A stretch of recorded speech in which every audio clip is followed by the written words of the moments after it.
It's time. I'm ready for Sarah J. Maas to take me on the ride of my life. I actually feel so lucky that this book has not been spoiled for me. I know that something crazy is going to happen at the end. I just truly don't know what. And I want to be able to document this because I made the joke to Hunter the other night, like, there's life before ACOTAR and then there's life after. And I want to be able to document and track what I know is going to be my newfound obsession with fantasy books. I don't think I've ever specifically read this type of fantasy before. I'm pretty sure the only fantasy I've really dove into so far is witches and vampires, but I don't believe that is what this book is about. I literally haven't even read the back yet. Like, I am truly going in blind here and have no idea what's about to happen. The only thing I kind of knew before was that it was a Beauty and the Beast retelling. And if I read this first paragraph, it's talking about how Feyre kills a wolf in the woods, and then she's dragged to a treacherous magical land, and then she discovers that her captor is not truly a beast, but one of the lethal immortal fairies who once ruled her world.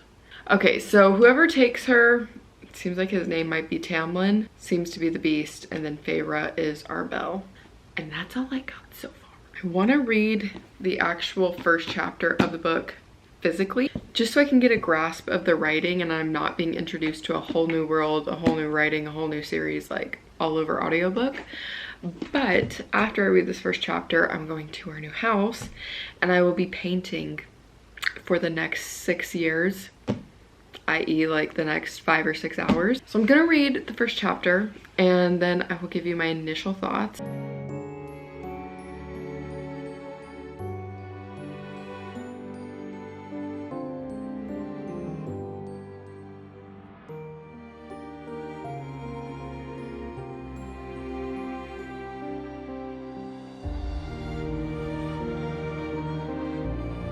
So ended up making it to chapter 3. So far, all that's happened is in the woods, she killed the doe and the wolf, and then she made it back home and you get introduced to her family. Now, her family. I know that A Court of Silver Flames is about Nesta, and you end up learning more about her backstory and you learn more about why she is this way. So incredibly unlikable. And Sarah J. Maas I trust. Like, I know they're going to understand why Feyre was the one that had to take on this burden. Very hard to understand why one person is doing all of the work in a 4-person household. So overall, her family is incredibly annoying to me. And I'll actually be excited for whenever she gets taken by the beast and we don't have to sit and listen to them. One thing I'm already noticing about the writing is it's so descriptive. Like, even for instance, this section here, mesmerizing, the lethal, gentle beauty of the snow. I'd soon have to return to the muddy, frozen roads of the village, to the cramped heat of our cottage. Some small, fragmented part of me recoiled at the thought. Even though not much was said there, there's so much description that it's really easy to imagine this world. It's really easy to imagine her lifestyle right now, having to go to the forest, having to fend for herself, having to hunt, and then just how drastic the poverty that they're facing is right now. I was scared that the writing was going to be super complex and hard to understand, but I'm really not feeling that way so far. So first impression, so far so good. I hate her family, but I love that she's a strong character. So I'm excited to see where her story goes.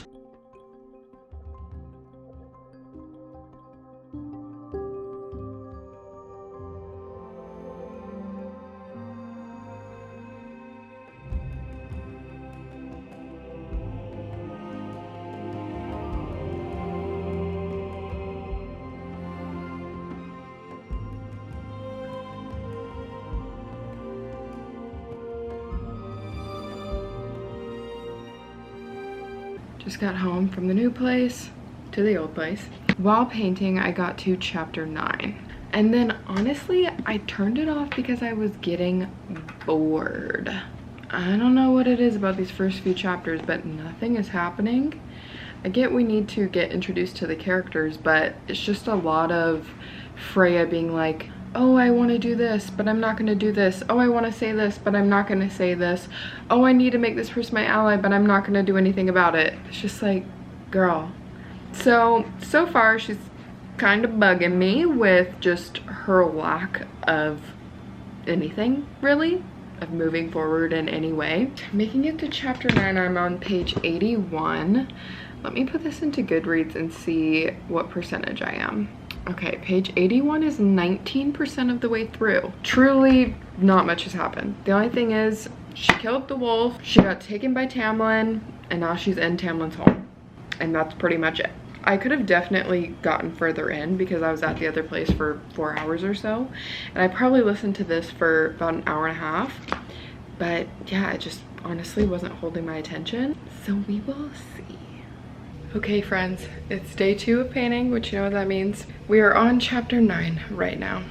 Funnily enough, last night I was watching a monthly reading wrap-up by Rachel Catherine from a long time ago, and she actually read ACOTAR in that month, but she was saying how the first 2/3 of the book feels like a completely different plot from the last third, and that the action and all of the things that happened in the last third of the book are super exciting and keep you very engaged. But she also mentioned the first half of the book being pretty slow.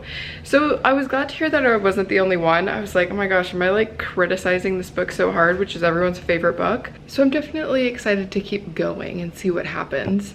I've been trying to theorize what's going to happen since I know that it's a Beauty and the Beast retelling. With them being stuck in the mask, I think that Freya has something to do with the magic and the mask being able to get removed.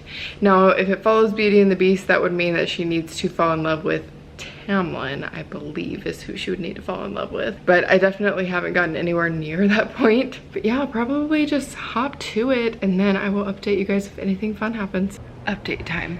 I ended up getting to chapter 16 while listening and painting. And tell me why I just like still don't care. I'm thinking maybe it has something to do with that I'm maybe not just like connecting with the narrator or the reader of the audiobook, because actually something semi-stressful happened in chapter 14 and 15 where Feyre tries and goes to find the cereal, I think that's how you call it, to try and get answers. She ends up finding the cereal, but then she gets in a bit of a pickle with the, what are they even called? Like the Naga, I think it was called. Yeah, the Naga. But like while I was listening to that happen, could not care less. Blood wasn't pumping. I was hardly interested at all. Like, I don't know, there's just something about this that I'm not connecting with. So I'm gonna try and reread chapter 14 and 15 to determine if this is just me not connecting with the audiobook or is this book not grabbing my attention. And I do believe I heard that Sarah J Maas originally wrote this series as a YA, and maybe that's why I'm not connecting to it yet. Like the stakes just don't feel big enough. I feel like we've just had 12 chapters of Freya saying all the same things and nothing really changing. We'll report back after I get some more reading done.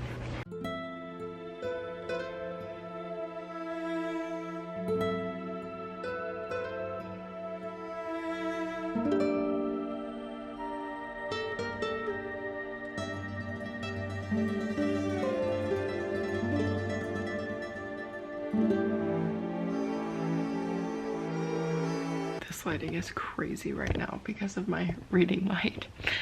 But start of chapter 16, like this is why I'm not vibing with Feyre. It just doesn't make sense why her like whole plot line is about this family that doesn't even like her and she doesn't even like them. But like her entire plot line is that she needs to save them. I just don't really believe it, and honestly, it's coming across very selfishly when she did in fact kill their friend, and it's a life for a life. But all she's focusing on is like, how can she get out of it? What information can she get from them? And how can she leave? I don't know, like, am I missing something? But for right now, I made it to chapter 17, which is page 148. And let's go on Goodreads to see how far we are. Don't know if you can see that, but we are now 35% of the way through. Also, by rereading the few chapters, I felt way more connected with the storyline and the action that was going on, even though I'd already heard it. So I do think that maybe this isn't the book for an audiobook, because I just can't seem to connect with what's going on if I'm just listening to it. The stakes just don't feel high enough. But this book probably is going to take me a little bit to get through, which isn't necessarily a bad thing. It's good to savor the book sometimes. I just have been reading at a quicker pace. I'll probably call it a night here for reading, and I will catch up with you guys on another day. I have 30 minutes of break at work right now, so I'm going to see how much I can read in 30 minutes. I'm currently at page 155.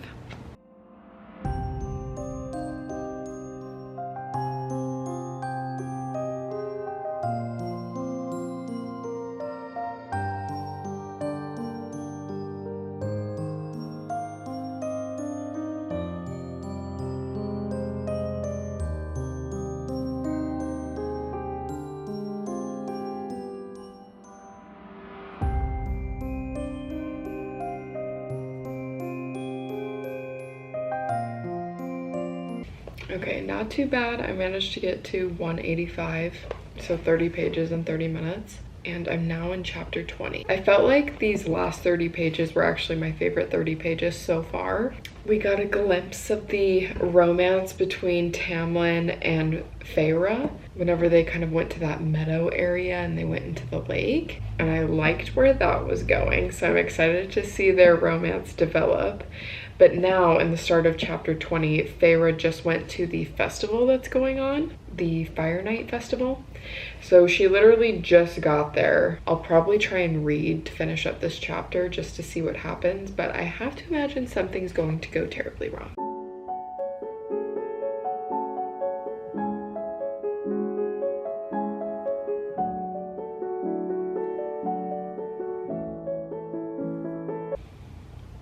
Okay, who is this guy? His clothes, all black, all finely made, were cut close enough to his body that I could see how magnificent he was, as if he'd been molded from the night itself.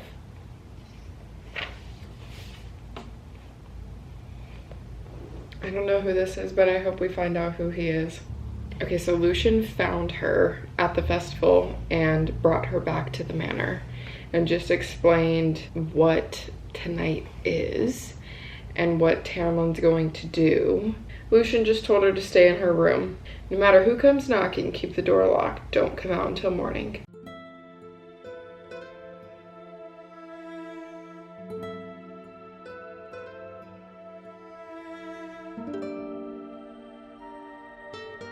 Yo, this girl cannot follow instructions. This is where Lucien told her to stay in her room, and this is where she left her room. Homegirl couldn't even make it a page. She left her room, and guess who finds her at 2 in the morning? I'll give you a hint. His name starts with T. Okay, well, the end of chapter 21 was fun. I think we can see where this is going. This was originally written for YA. I don't know if the sentence "I would have had you moaning my name through it all" is very YA, but we're not mad about it. I'm curious to see where this goes now. This just went from like a 3-star read to at least a 4, because now I'm interested, and now I'm like, wait, I want to see this couple together. I want to see what happens. It only took us until about 50%. This is what I've read so far. I'm at page 198. But yeah, I don't know. Like, the first half of this book was so slow to me. Really, only the last few chapters have been good and like grabbing my attention. But the lead up on this was so slow. Today is the day. Today is the day that I'm gonna finish reading this damn book, because it has taken me so long to get through. I think I've read 3 other books while also reading this. 1, because at first I just couldn't get into it. And then 2, I know that people say whenever they reread the ACOTAR series, they realize all of the things that they missed, kind of like all of the hidden Easter eggs throughout the stories. So I've been trying to pay attention to just like every single word on the page so that I don't miss anything, but honestly, that's stupid. There's gonna be so many references that I don't get until later, and I just want to sit down and finish this book. I have my whole afternoon to focus on getting this done. Currently, I'm at 57%, And I think I'm getting to the part of the story where this is just gonna fly by, because the last few chapters, some crazy shit has gone down. First, we finally got our like first official kiss between Feyre and Tamlin. Thank you, Jesus, give me some romance. But at the end of chapter 25, I knew that something was about to go terribly wrong, because it ends with the quote, "It was the happiest moment of my life." I have a feeling that once something starts to go right, everything else starts to go wrong. And that proved correct, because then in chapter 26, we got introduced to our sexy stranger. Now the audiobook calls him Rysand. No, Rhysand. I need to listen to it again. Hold on. A fox mask. Appropriate for you, Lucian. Go to hell, Rhys. Lucian snapped. Always a pleasure dealing with the rabble, Rhysand said. Rhysand.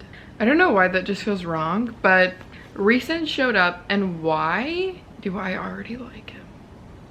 I'm like, can we get rid of Tamlin and go for Rhysand? I don't know. He's got some sex appeal, and I'm digging it. We also did learn a bit more about what Tamlin and Lucian have been scared of, and the she that they reference. Sounds like Rhysand is in cahoots with her, because they call him Amarantha's whore. So we finally have a name of like the person we're afraid of, Amarantha. And if this follows Beauty and the Beast, I mean, she has to be the one that put some type of curse on Tamlin and his spring court. And somehow, some way, I think that Feyre is going to come in and somehow lift the curse for them, and then they can take their mask off. Those are my theories and guesses. I'm on chapter 27 right now, and I will update you the next time something crazy happens.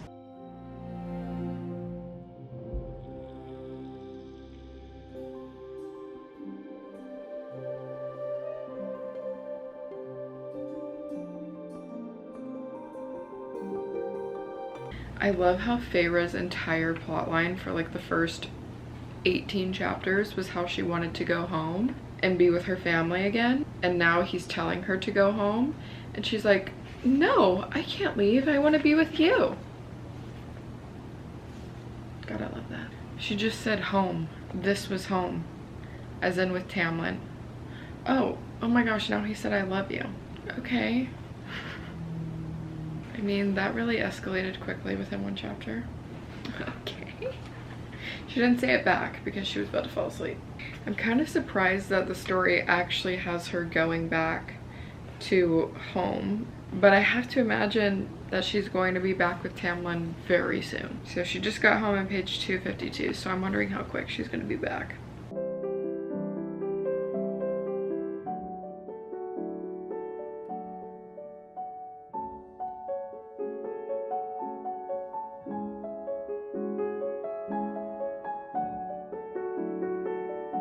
Okay, interesting. We're learning some interesting things about Nesta. For one, the glamour, or like kind of the lies that Tamlin spun and made Feyre's dad and sisters believe didn't work on Nesta. And Nesta actually went looking to go save Feyre, which, based off of the first few chapters, are pretty surprising, because Nesta kind of seemed like a selfish biatch. She got to the wall to try and enter Perinthian, but she couldn't find a way through. And so Feyre ends up telling Nesta everything about what happens. The fact that the magic didn't work on Nesta, there's definitely going to be something about that in the Court of Silver Flames. Like, she clearly has some maybe magic within her, or kind of like Bella in Twilight. Bella's strength was that other vampires' skills and abilities didn't work on her. So maybe there's something similar with Nesta. I'm sure we will find out later. Now we're at the point of the ball to celebrate Feyre's return. 272. 272 is when Feyre goes back. So she lasted 20 whole pages. Gotta love it. But she learned that Claire Better and the Better family were taken and or killed. So that sparked her to believe that something's going wrong in Perinthian, that she needs to go back and save Tamlin.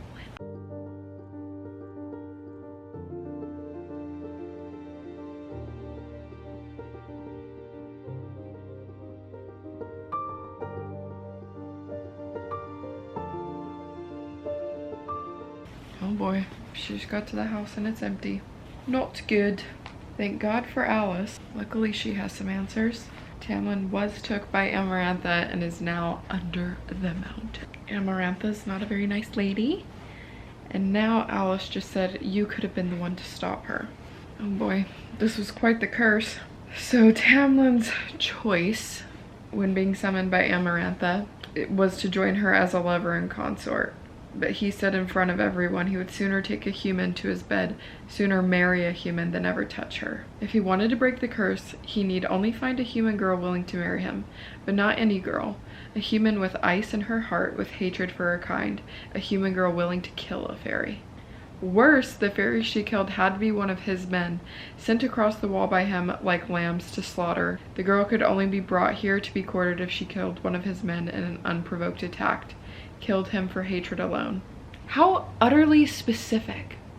I'm just processing how so specific that is.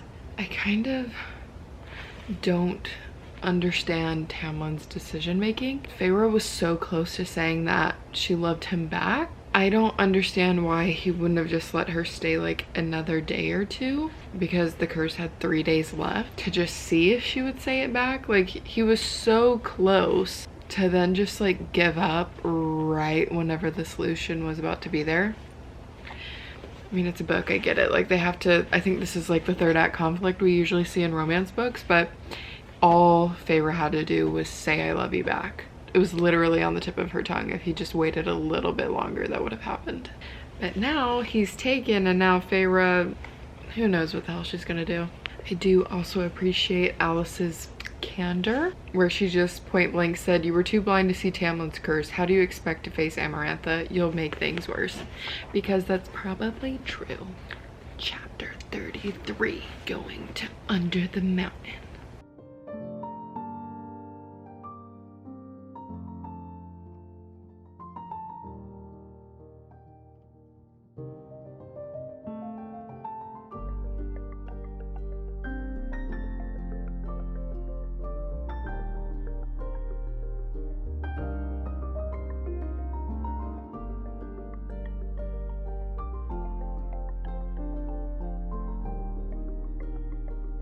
Oh boy. Feyre's been in the cave 2.2 seconds and the ACOTAR already found her. Chapter 34. She's making a deal with the devil. She can either complete all 3 tasks, or when you can't stand it anymore, all you have to do is answer one question, a riddle. You solve the riddle and his curse will be broken instantaneously. Say the right answer and he's yours. I feel like I've heard of this riddle before, and that it's actually like most people can figure it out, but I have a feeling that Feyre takes about 100 pages to figure it out, so we'll see. What? She just agreed to the terms and now she's getting like beat up and all of her bones broken by these fairies.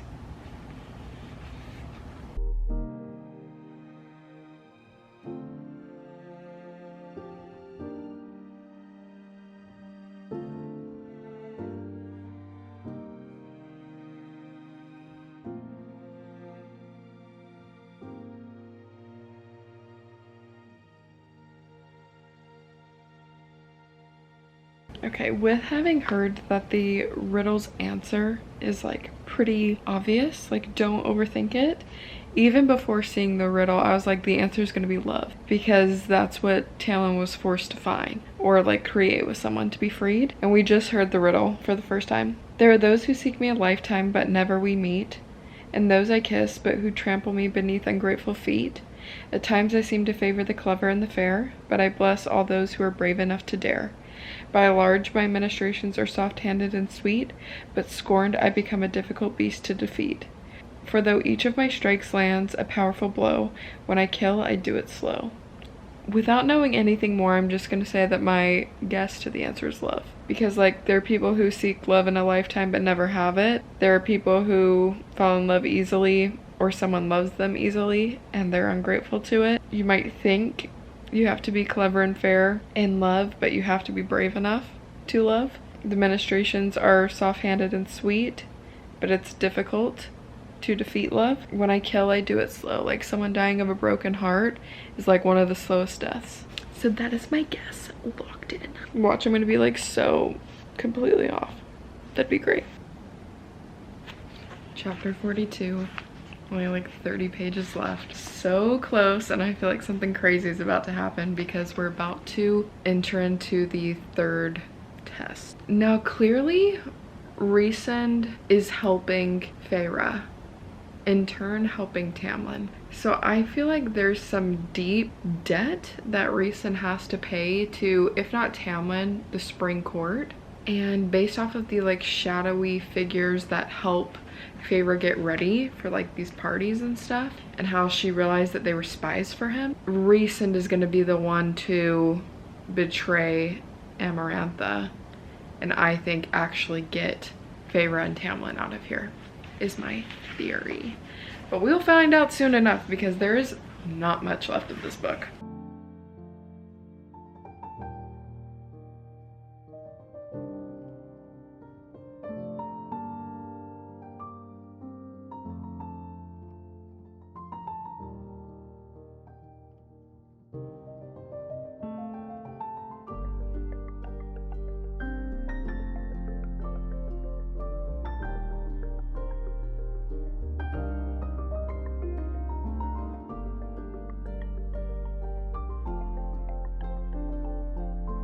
We just have been introduced to the final task. A door swung open and 3 figures, 2 male and 1 female, with brown sacks tied over their heads, were dragged in by the guards. Your final task, Feyre, stab each of these unfortunate souls in the heart. When I first saw that 3 people were brought in, I was like, oh, it's her family. Her dad, her 2 sisters. But there's 2 men and 1 woman, and 1 woman. So I'm wondering if it's her dad, her 1 sister, Elaine? I wonder if it's her 1 sister, Elaine, because Elaine is definitely like the weakest sister. I wonder if Nesta somehow escaped. And I would have to imagine like the next most important man to her is Lucian. So I'm wondering if her task is like to kill 3 of the most important people in her life.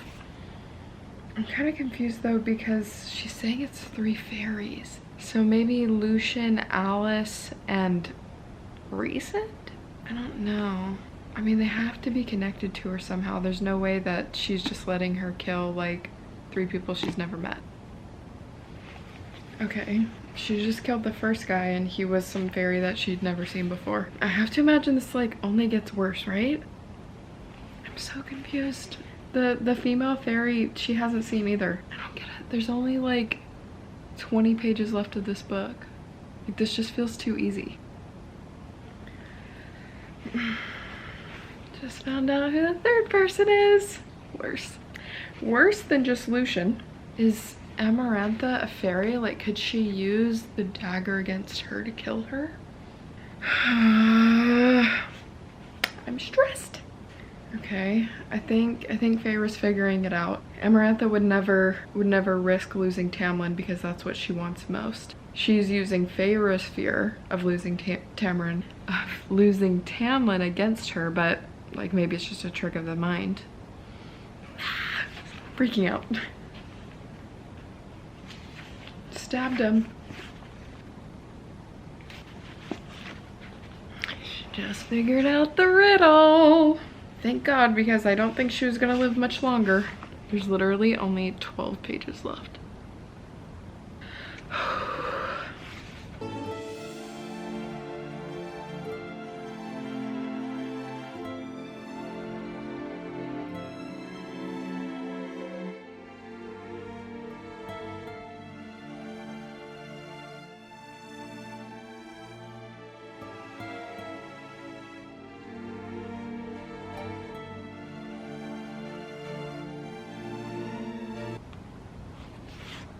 I'm done.